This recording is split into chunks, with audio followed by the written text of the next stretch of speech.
नमस्कार दोस्तों, मैं अजय पांडे फिर से एक बार आपका टारगेट विथ अजय पांडे में हार्दिक स्वागत और अभिनंदन करता हूं। आज हम पढ़ेंगे जटिल अस्थायी ऊतक, जिसे हम कॉम्प्लेक्स परमानेंट टिश्यू कहते हैं। दोस्तों, इसके पहले हमने आपको सरल अस्थायी ऊतक पढ़ा दिया है, इसे सिंपल परमानेंट टिश्यू कहते हैं। अगर आपने वह वीडियो नहीं देखा है तो वीडियो के प्लेलिस्ट में जाइए और वहाँ पर उस वीडियो को जरूर देखिएगा। तो आज हम शुरू करते हैं जटिल अस्थायी ऊतक या कॉम्प्लेक्स परमानेंट टिश्यू के विषय में। यह जो जटिल अस्थायी ऊतक होते हैं, यह ऊतक एक या एक से अधिक प्रकार की कोशिकाओं के मिलने से बने होते हैं, और जो सरल था वह केवल एक ही प्रकार की कोशिका के मिलने से बना था। तो कॉम्प्लेक्स परमानेंट टिश्यू जो हैं वह एक या एक से अधिक प्रकार की सेल्स के मिलने से बने होते हैं, और यह भी दो प्रकार के होते हैं। आप देख रहे हैं, नंबर एक है जाइलम और दूसरा है फ्लोएम। जाइलम और फ्लोएम को संवहक ऊतक भी कहते हैं। क्या कहते हैं? संवहक ऊतक। आपसे पूछा जाए कि संवहक ऊतक कौन कौन से हैं, तो जाइलम और फ्लोएम। अब देखिए, अब हम यहाँ पे पहले पढ़ेंगे आज जाइलम के विषय में। तो जाइलम क्या है, हम देख रहे हैं। आप यहाँ पे इस हिसाब से लिखें जाइलम, तो इससे आपको, इसी में आपको सब छुपा हुआ है, आप आसानी से बता सकते हैं। जो जाइलम है यह मुख्य रूप से जल का कंडक्शन करता है। किसका? जल से जाइलम और जल से जल। ठीक है, तो यहाँ पे कभी भी कंफ्यूज मत होइएगा।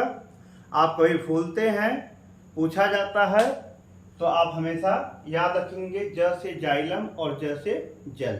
अर्थात जो जाइलम होता है वह मुख्य रूप से जल का संवहन करता है। संवहन मतलब कि जो जाइलम होता है वह जल को पौधों की जड़ों से उसके पत्तियों तक पहुंचाने का काम करता है। ठीक है, उसके साथ साथ यह जाइलम जल के साथ साथ, जो कि मिट्टी में बहुत सारे मिनरल्स होते हैं, खनिज लवण होते हैं, उन मिनरल्स को भी ले जाता है। भाई, ये जो मिनरल्स हैं, जो खनिज लवण हैं, वह जल में घुले होते हैं, और जब जल का ट्रांसपोर्ट, जब जल जड़ों से पत्तियों तक जाएगा तो जल के साथ साथ मिनरल्स भी जाएंगे। तो जाइलम जो होता है वह जल और खनिज लवणों का, वाटर्स एंड मिनरल्स का कंडक्शन करता है। ठीक है, इतना कोई भूलिएगा मत, जल से जाइलम और जल से जल। अब ये जो जाइलम है यह चार प्रकार के ऊतकों से मिलकर बने हुए हैं, या इनमें चार प्रकार के ऊतक होते हैं। नंबर एक आप देख रहे हैं वाहिनिकाएं, जिसे हम ट्रैकिड्स कहते हैं, वाहिकाएं जिन्हें हम वेसल्स कहते हैं, जाइलम पैरेन्काइमा और जाइलम रेसे। ये जो जाइलम है चार प्रकार के ऊतकों से मिलकर बना है। नंबर एक वाहिनिकाएं, वाहिकाएं, जाइलम पैरेन्काइमा और जाइलम रेशा।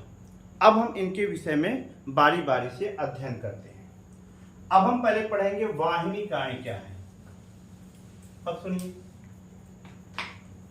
जो जाइलम वाहिनिकाएं होती हैं यह निर्जीव होती हैं, यह सजीव नहीं होती हैं, यह निर्जीव होती हैं, और यह लंबी होती हैं। कैसी होती हैं? लंबी होती हैं, लेकिन इनका जो ऊपरी वाला भाग है और निचले वाला भाग है, यह जो है ऊपर तथा नीचे नुकीली होती हैं।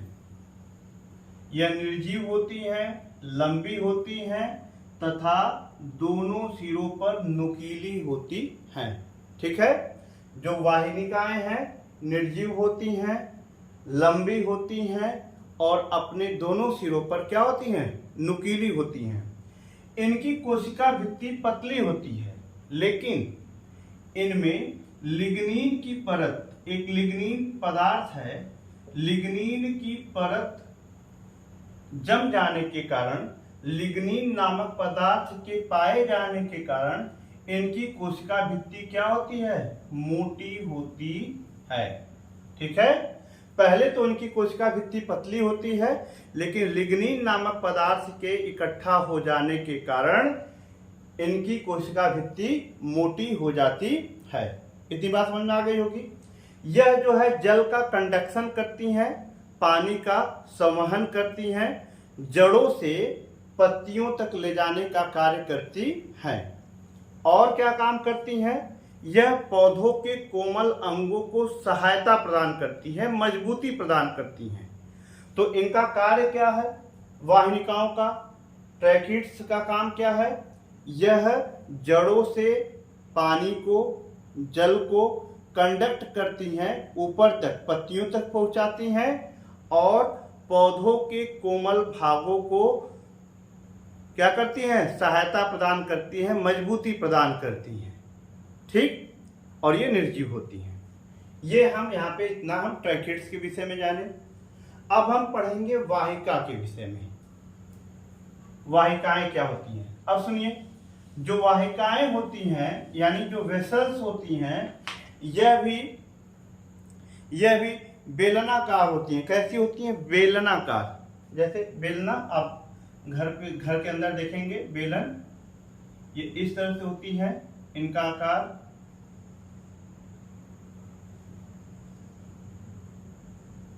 ये बेलनाकार होती हैं। जो वाहिकाएं होती हैं ये बेलनाकार होती हैं। देखिए भाई, सही से बन नहीं पाया है, मजा मत लीजिएगा। ये बेलनाकार होती हैं। और देखिए, यह एक के ऊपर एक, जैसे ये संरचना है, इसके ऊपर ऐसे ही और बेलनाकार संरचनाएं होती हैं, एक के ऊपर एक लगी होती हैं। लेकिन जो इनकी अनुप्रस्थ दीवार है, इनकी जो अनुप्रस्थ वाल है, यह क्या हो जाती है, आगे चल के गल जाती है, नष्ट हो जाती है, जिसके कारण यह आपस में मिलकर एक लंबी नली का निर्माण करती है। यानी कि जो वाहिकाएं हैं, वेसल्स हैं, यह इनकी संरचना बेलनाकार होती है और वह एक के ऊपर एक लगी होती हैं। क्या होती हैं, एक के ऊपर एक लगी होती हैं। और इनकी जो अनुप्रस्थ भित्तियां हैं, ये जो हैं, ये नष्ट हो जाती हैं, गल जाती हैं आगे चल करके, जिसके कारण यह एक लंबी नली का निर्माण करती है। ठीक, और यह भी क्या करती है, यह भी जल का कंडक्शन करती हैं, पानी का संवहन करती हैं। कहां से, जड़ से लेकर के पत्तियों तक। और यह भी जो है पौधों को मजबूती प्रदान करती हैं, यांत्रिक शक्ति देती हैं, यानी कि उनको मजबूत बनाती हैं। ठीक है, तो ये जो है, यह कोमल भागों को ये थोड़ा सा लचकदार बनाती है और ये जो है कि यांत्रिक शक्ति प्रदान करती है। अब तीसरा है, हम पढ़ेंगे जाइलम पैरेन्काइमा। अभी तक हमने इसके पहले जाना कि जो पैरेन्काइमेटस टिश्यू होते हैं, पैरेन्काइमस जो सेल्स होती हैं, इनके बीच में अंतरकोशिकी स्थान पाया जाता है। और जब इनके बीच में अंतरकोशिकी स्थान पाया जाएगा तो वह स्टोरेज यानी कि भंडारण का कार्य करती है। तो अब यहाँ पे हम समझ गए या समझ जाएं कि ये जो पैरेन्काइमा शब्द से ही हम समझ जाएं कि यहाँ पे पैरेन्काइमा है, इसका मतलब इनकी कोशिकाओं के बीच में अंतरकोशिकी स्थान पाया जाता है, खाली स्थान होता है।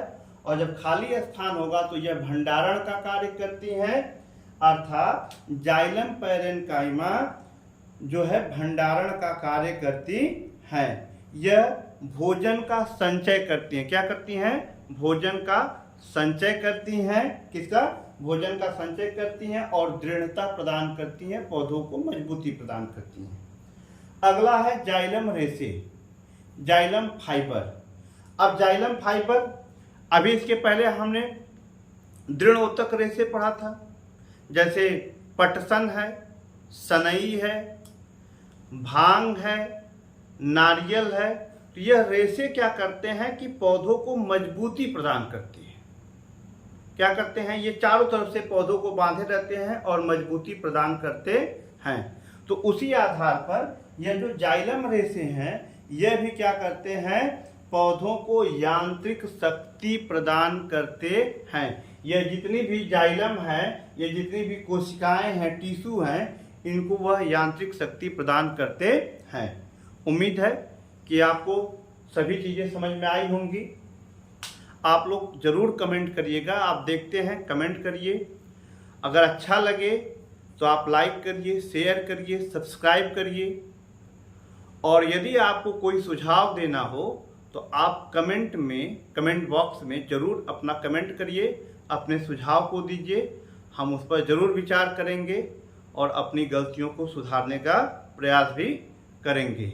इसी के साथ साथ अब हम अगली क्लास में फ्लोएम पढ़ाएंगे। तब तक के लिए जय हिंद, जय भारत।